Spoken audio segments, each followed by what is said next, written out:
এটা কোনো সাধারণ মার্ডার নয়। আমারও তাই মনে হচ্ছে স্যার, আপনি একদম ঠিকই বলছেন। এটা শুধু একটা মার্ডার কেস নয় স্যার, কিছু একটা রহস্য। আমার মনে হচ্ছে হ্যাঁ বলো। এমনিতে তো আমি সব দেখে নিয়েছি, কিন্তু একটা ডাউট আছে। এরকম ভাবে মারার মতো আমরা আগেও দেখতে পেয়েছি। সুমো, সব দেখে নিলে এত তাড়াতাড়ি? আগে পোস্টমর্টেম করে ওর ফরেনসিক রিপোর্ট তো তৈরি করো, তারপরে যা বলার আছে বলো। ওকে ঠিক আছে স্যার। চলো চলো রিমিতা। রিমি, হ্যাঁ সুমো, শোন না, আমাকে সুমো না বলে অন্য ভালো নামে ডাক না। তাই নাকি? তোর তুই জন্য আগে ভালো করে এই ফরেনসিক রিপোর্টটা তৈরি কর, তারপরে দেখছি তোর ব্যাপারটা কি করা যায়, বুঝেছিস? দেখ না, তোর জন্য আমি কত বডি ওয়েট লুজ করেছি। আচ্ছা, দেখে তো লাগছে না। আরো ফিটের দরকার। হুম। নিজের কাজের দিকে মন দাও, সেটাই ভালো হবে। তোমরা মেয়েরা না।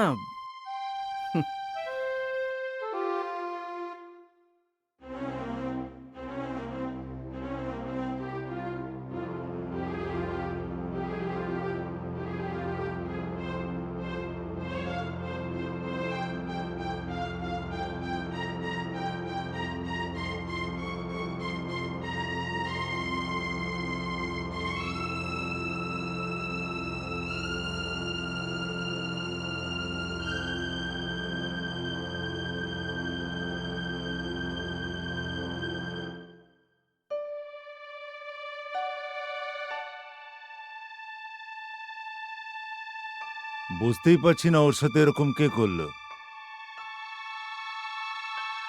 ও কারোর সাথে কোনোদিন জীবনে কোনো খারাপ ব্যবহার করেনি। ও তো নিজের ক্যাফের কাজ নিয়েই ব্যস্ত থাকতো।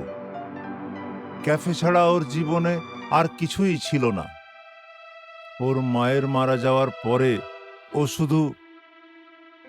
ও শুধু আমার আমার আর ওই ব্যবসার খেয়াল রাখতো, তাছাড়া কিছুই ছিল না। দেখুন মিস্টার রয়, আমরা ওর কলিগ যেখানে কাজ করতো সব জায়গাতেই খোঁজ নিয়েছি। দেখো, তোমাদের আমি অনেকবার বলে দিয়েছি যতটুকু জানি। রোহিত সবসময় নিজেকে নিয়েই ব্যস্ত থাকতো, কারোর সঙ্গে কিন্তু খুব বেশি কথা বলতে দেখিনি। এদের সবাইকে জিজ্ঞেস করা হয়েছিল, কেউ বলতে পারছে না। আরে তার মানে এটা কি করে হতে পারে? ও তো আমায় বলেছিল আমি আমার বন্ধুর সাথে একটা ট্রিপে যাওয়ার কথা। কিন্তু রোহিতের বাবার কথা অনুযায়ী ও কয়েকজন বন্ধুর সাথে বাইরে গেছিল। এ ব্যাপারে কিছু জানা আছে তোমার? দেখুন, যতটুকু আমি জেনেছি, না, রোহিতের ব্যাপারে এর বিষয়ে আমি কিছু বলতে পারবো না।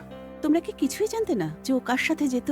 একটা কিছু তো বলতে পারবে। ও হ্যাঁ হ্যাঁ হ্যাঁ, একটা কথা বলতে আমি ভুলে গেছি, যে ও আমাকে বলেছিল যে কোথাও একটা যাওয়ার ছিল, রবিবার দিনে ও ফিরে আসবে। ঠিক আছে? ওই ট্রিপে আমার ছেলে